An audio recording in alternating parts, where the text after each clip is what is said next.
Hello. Hopefully it won't be too long since the last review. Then again, since my track record, that might not be the case. So I'm decided to review something different. Batman Arkham Asylum. Now I play this game mainly because it's on my shelf or whatever, or bag for a while, as it's the recent coming out of the new Batman vs Superman movie. I thought it would be a good chance to give it a go. And what I found was really good. So let's get it, shall we? This game is loosely based off the comic book, but very, very loosely.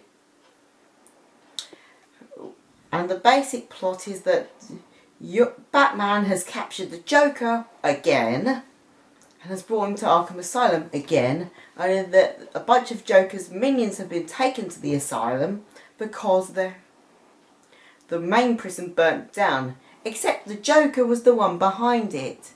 And it was basically his contrived plot to basically take over the asylum. The lunatics have taken over the asylum. Why am I not surprised? As well as some other villains.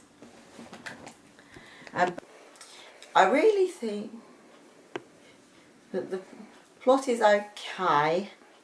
I mean, the Joker's basic plan is to use an improved version of the Venom formula called Titan to create an army, I suppose. But to be honest, there aren't many Titan enemies under his control, and he doesn't really do anything. But plot is, and you occasionally bump into some villains. The plot, while interesting at some point, just feels a bit loose about how the other villains are included. Anyway, while the game doesn't have a story that's that thick, it's filled with lore, dark imagery, and cool designs. Even though Batman, for some reason in this game, has went for the overpants look. Why? I thought we moved away from that a long time ago. Anyway, the atmosphere is good and the music feels very Batman-esque. Did somebody say music? Who the hell are you? You look like if Elton John just rummaged through David Bowie's hand-me-downs. I am the entertaining and magnificent music meister. Oh yeah, I remember you. You were that villain from probably the worst episode of Batman Brave and the Bold. What do you want, you D-list hack? I am here to help critique the music with you. Oh, and to ask you, when exactly are you playing Aliens Colonial Marines, or doing a review of it? Okay, 1. I don't need you to review the music with me. 2. No, I am not playing Aliens Colonial Marines. And 3. Can you just go? Oh, fine then. How could this happen to me?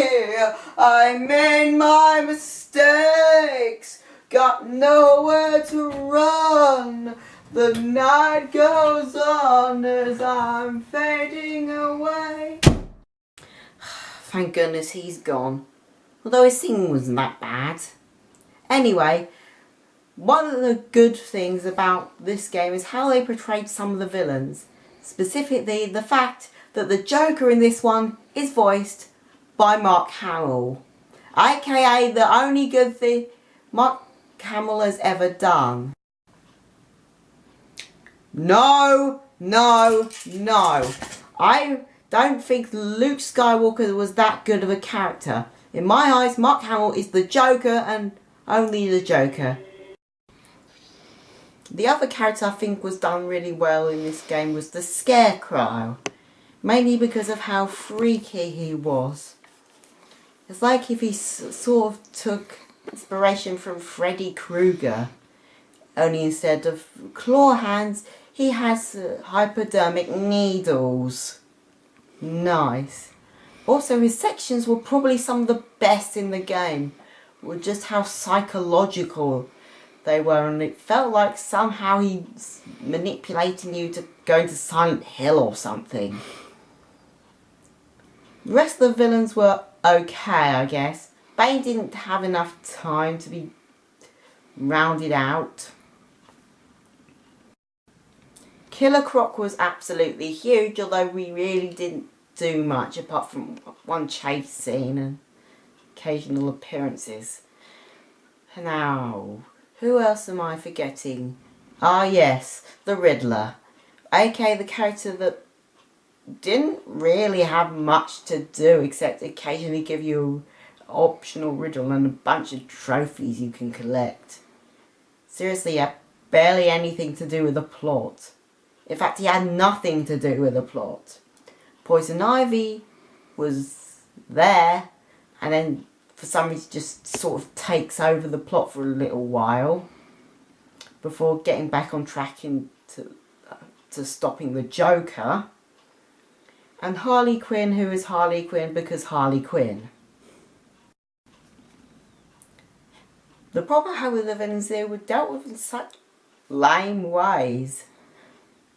I mean, Bane gets taken out by the Batmobile hitting him and making him fall into the water. Scarecrow gets assumedly eaten by Killer Croc, except not really because Arkham Knight. Killer Croc falls down a shaft. Harley Quinn just gets locked up. Joker was probably the only one they actually seem to respect, since he just has a big final battle with Batman. And Poison Ivy just sort of gets knocked out and then no one really remembers her and then she gets locked away. The gameplay was pretty good. It had a very fluent combat system, although mainly I just spammed the same button all over again, over and over while fighting them. It also had quite clever detective and platforming sections, which just helped add to the gameplay.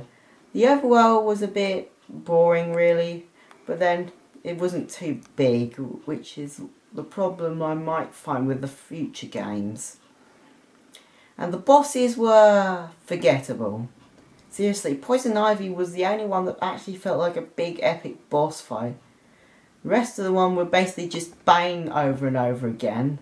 Basically blind him while he charges at you, then punch him a few times and then jump on their back. And the Scarecrow sections were, well, really good, were barely boss fights. In fact, the most of the Titan sections seemed the same with the exception of Titan Joker, who was basically beat a load of enemies, wait till his back is done, pull him down, punch him in the face, run away from him a bit, rinse and repeat. Quite a lot of people have been annoyed with the whole Titan Joker thing, but technically this wasn't made up for the game. The whole Titan Joker thing has existed for the comics and the TV series for a while. But then again, I can see why people were annoyed with it. But then again, Joker in his Titan form really does actually keep his personality, which was effing awesome. One of the problems I did have with the gameplay, besides all the collectibles and questionable things and backtracking, was the fact you have to press the X button to run and double press it to dodge. Now, I'm not sure if it's just me, but when I'm running forward, I usually think the one I should press was either one of these buttons or just double press down on the movement joystick to run. So most of the time I just have Batman plod along. So anyway, that's the end of the review. Not much else to talk about that I know about, apart from a few Easter eggs that don't really matter. Quite a good game. Maybe I'll try the future ones, but then again, since they're open world, maybe not. And hopefully this video actually takes less than a year to actually get released. At least the cat didn't interrupt this time.